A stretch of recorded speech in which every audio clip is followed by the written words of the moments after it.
Lecture de l'Évangile de Luc au chapitre 24, les versets 13 à 35.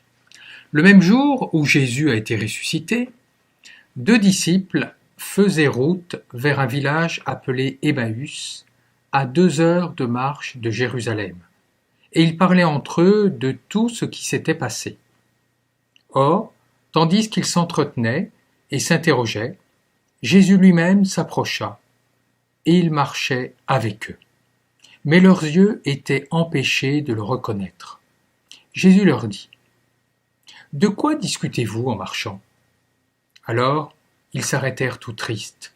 L'un d'eux, nommé Cléophas, répondit : « Tu es bien le seul étranger résidant à Jérusalem qui ignore les événements de ces jours-ci. » Il leur dit : « Quels événements ? » Ils répondirent : « Ce qui est arrivé à Jésus de Nazareth, cet homme qui était un prophète puissant par ses actes et ses paroles devant Dieu et devant tout le peuple, comment les grands prêtres et nos chefs l'ont livré. Ils l'ont fait condamner à mort et ils l'ont crucifié. Nous espérions que c'était lui qui allait délivrer Israël. Mais avec tout cela, voici déjà le 3e jour qui se passe depuis que c'est arrivé. À vrai dire, des femmes de notre groupe nous ont remplis de stupeur quand, dès l'aurore, elles sont allées au tombeau. Elles n'ont pas trouvé le corps. Elles sont venues nous dire qu'elles avaient eu même une vision, des anges qui disaient qu'il était vivant. Quelques-uns de nos compagnons sont allés au tombeau. Et ils ont trouvé les choses comme les femmes l'avaient dit. Mais lui, ils ne l'ont pas vu. Il leur dit alors : « Esprit sans intelligence, comme votre cœur est lent à croire tout ce que les prophètes ont dit, ne fallait-il pas que le Christ souffre pour entrer dans sa gloire ? Et, partant de Moïse et de tous les prophètes, il leur interpréta dans toute l'Écriture ce qui le concernait. Comme ils s'approchèrent du village où ils se rendaient, Jésus fit semblant d'aller plus loin. Mais ils s'efforcèrent de le retenir. « Reste avec nous, car le soir approche et déjà le jour baisse. » Il entra donc pour rester avec eux. Quand il fut à table avec eux, ayant pris le pain, il prononça la bénédiction et l'ayant rompu, il le leur donna. Alors leurs yeux s'ouvrirent et ils le reconnurent, mais il disparut à leur regard. Ils se dirent l'un à l'autre : « Notre cœur n'était-il pas brûlant en nous, tandis qu'il nous parlait sur la route et nous ouvrait les Écritures ?» À l'instant même, ils se levèrent et retournèrent à Jérusalem. Ils y trouvèrent réunis les 11 apôtres et leurs compagnons, qui leur dirent : « Le Seigneur est réellement ressuscité. Il est apparu à Simon-Pierre. » À leur tour, il leur racontait tout ce qui s'était passé sur la route, comment le Seigneur s'était fait connaître par eux à la fraction du pain. Très beau texte qui nous parle d'une marche spirituelle presque initiatique de 2 disciples qui passent du désespoir, de la tristesse, qui est comme une mort pour eux, vers la vie, vers la foi, et cela grâce à Jésus. Et cette marche, nous sommes invités, nous aussi, à la faire pour passer de la tristesse à la joie et à la foi avec Jésus. Alors tout commence effectivement par la tristesse, c'est le point de départ. Les disciples ont quitté Jérusalem, parce que Jérusalem, c'était le lieu où justement étaient réunis tous les disciples de Jésus, mais eux, en quittant Jérusalem, abandonnent la communauté chrétienne. Ils abandonnent en quelque sorte leur foi. Pourquoi ? Parce que, ils le disent lui-même, leur espérance est complètement déçue. En fait, quand ils parlent de Jésus, pour eux, Jésus, c'était un prophète puissant, ça le mot est important, puissant en actes et en paroles. C'est ça qu'ils retiennent, la puissance de Jésus qui devait délivrer Israël. Israël de quoi ? Bien sûr de l'occupant romain. C'est une délivrance politique, en quelque sorte. Et là, évidemment, ils sont extrêmement déçus, amers même, puisque Jésus, loin d'avoir délivré le peuple politiquement des Romains, il est mort. Et puis, ça fait le 3e jour que cela est arrivé, et Dieu ne s'est toujours pas manifesté. Alors certes, les femmes leur ont parlé de la résurrection, mais de toute façon, c'est complètement en dehors de ce qu'ils pouvaient comprendre. Tellement il y a un décalage entre l'image de Jésus qu'ils se sont faites, vraiment une personne puissante qui devait libérer politiquement Israël, et puis ce qui a été vraiment Jésus, qui a assumé la faiblesse, qu'ils sont complètement dans l'incapacité de comprendre la résurrection, et ils sont totalement désemparés, tristes, nous dit Luc, et découragés, déçus. Cela nous interroge, nous-mêmes. C'est finalement, quelle est notre conception de Dieu? Est-ce qu'il n'y a pas finalement un décalage entre ce que Dieu est réellement et notre conception de Dieu? Un Dieu finalement, comme les disciples d'Emmaüs s'étaient forgés, un Dieu qui doit répondre en quelque sorte à nos demandes, un Dieu qui devrait nous libérer de la maladie, résoudre nos problèmes de maladie, surtout de nos proches et de nous-mêmes, un Dieu qui devrait résoudre finalement les problèmes politiques que nous pourrions traverser dans nos pays, nos problèmes économiques, finalement un Dieu magicien, tout-puissant, qui devrait tout résoudre. Si nous avons une telle conception de Dieu, un Dieu qui doit répondre à nos prières et à nos demandes, surtout matérielles, alors forcément, comme les disciples d'Emmaüs, un jour ou l'autre, nous serons déçus, nous serons amers et nous abandonnerons la foi chrétienne. C'est forcé. Et pourtant, malgré cela, bien que les disciples, les 2 disciples qui vont vers Emmaüs, ont déserté la communauté chrétienne, Jésus va à leur rencontre. Il va à leur rencontre, mais vous remarquerez, ils ne le reconnaissent pas. Leurs yeux ne s'ouvrent pas. Pourquoi? Parce que toujours ils sont prisonniers de leur conception de Dieu. Pour eux, le Christ, il devait être tout-puissant, il devait tout résoudre, donc puisqu'il est mort, pour eux c'est une affaire classée. Ils sont tellement emprisonnés dans leur conception qu'ils ne peuvent pas reconnaître le Christ. Et nous, c'est exactement la même chose. Nos conceptions sur Dieu peuvent nous empêcher de voir les signes qu'il nous envoie. Ça, c'est le premier point. Le deuxième point, et là qui est très positif, c'est si Jésus, Dieu, fait route avec eux, c'est parce qu'ils ont un désir spirituel. Ils le disent eux-mêmes, notre cœur était brûlant quand ils marchaient avec nous. Bah oui, quand Jésus leur expliquait les Écritures, au moment de séparer, quand ils arrivent, ils le retiennent. Même le verbe dans la langue biblique, c'est ils le contraignent. Pourquoi? Parce que comme par ces paroles, Jésus commence à répondre à leur soif spirituelle, eh bien ils ont vraiment encore envie de rester avec lui pour qu'il désaltère encore plus leur soif spirituelle.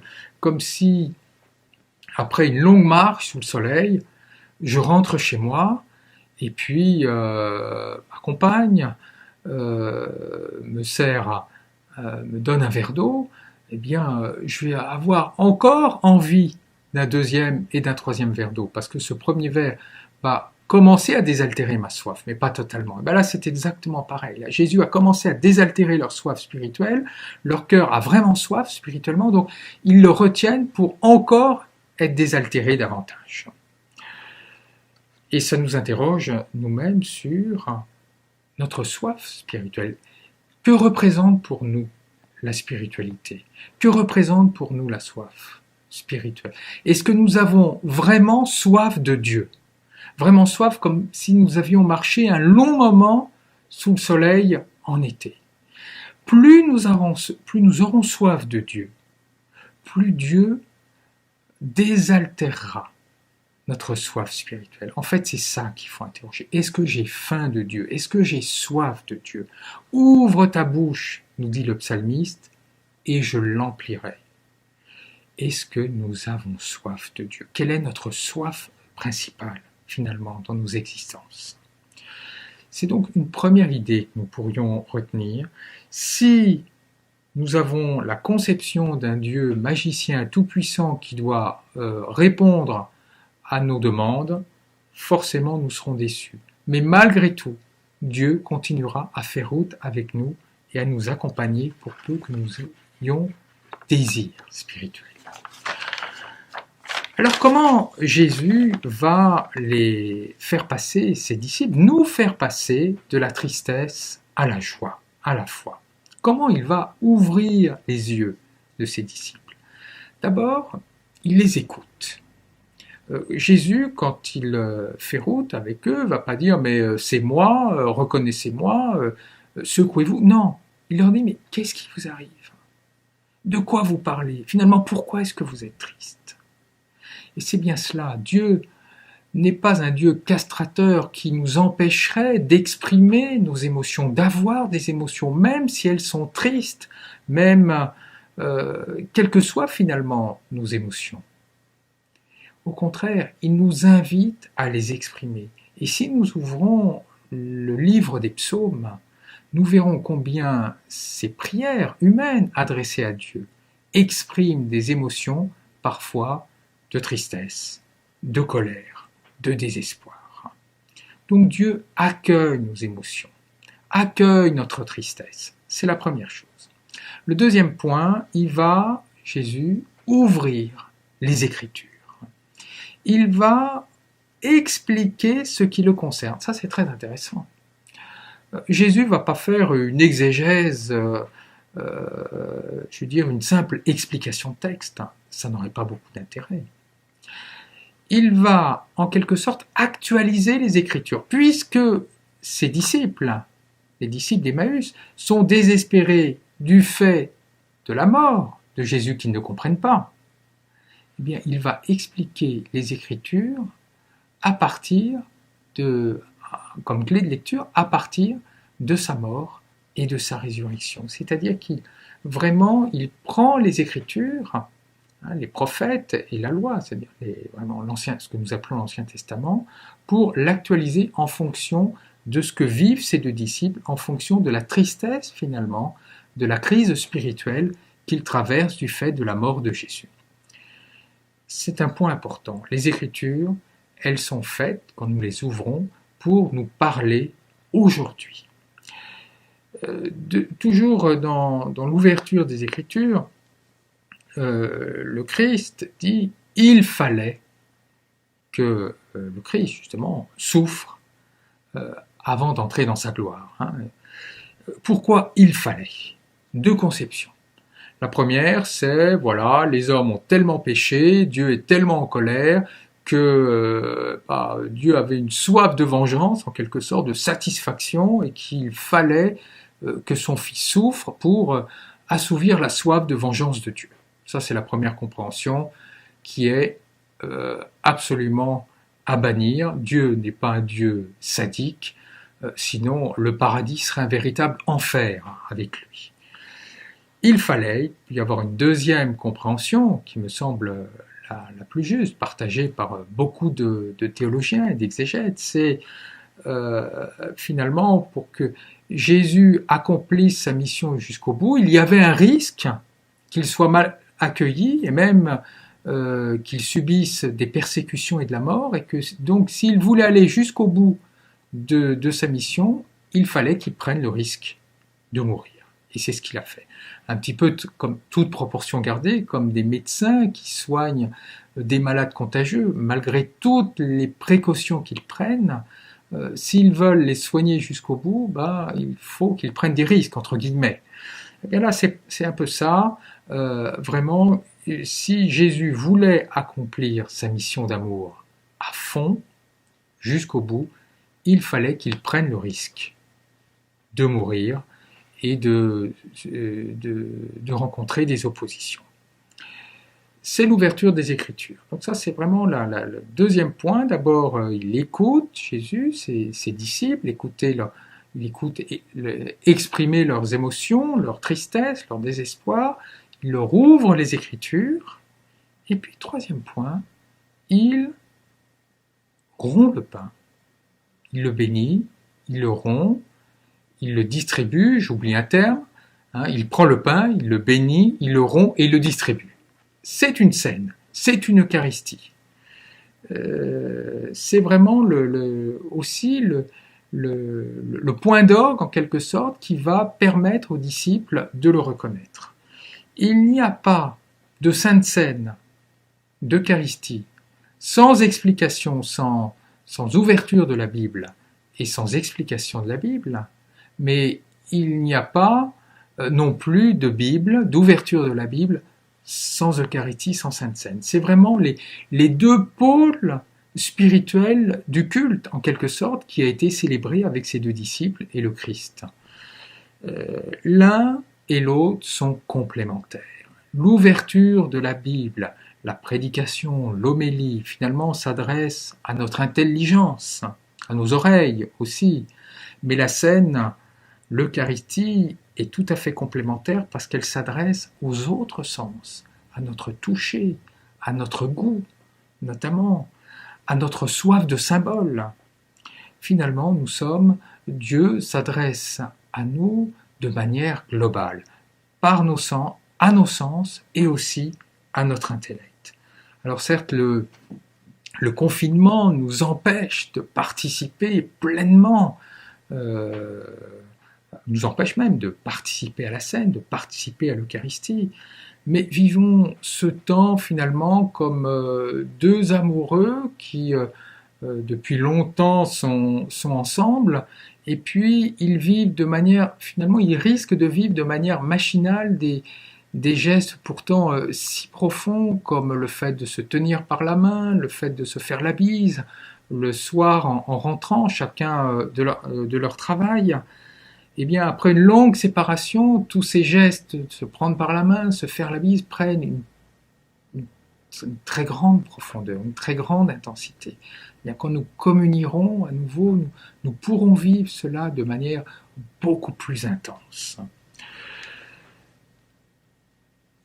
Et là, justement, après que les disciples aient pu exprimer leurs émotions, leur tristesse, après que le Christ ait ouvert les Écritures, après qu'ils aient participé à la scène, à l'Eucharistie, leurs yeux s'ouvrent et ils reconnaissent Jésus. Mais là, à ce moment, il devient invisible. Parce que le Dieu, le Christ, est derrière le signe. Les signes. Il n'est pas dans le signe. C'est comme quand j'offre une rose à quelqu'un que j'aime, la rose ne contient pas l'amour, mais elle est le signe de l'amour. L'amour est derrière la rose en quelque sorte. Eh bien Dieu, il est derrière les signes. C'est pas tellement les signes qu'il faut regarder, mais derrière les signes. C'est pareil, Dieu n'est pas contenu dans le livre qu'est la Bible.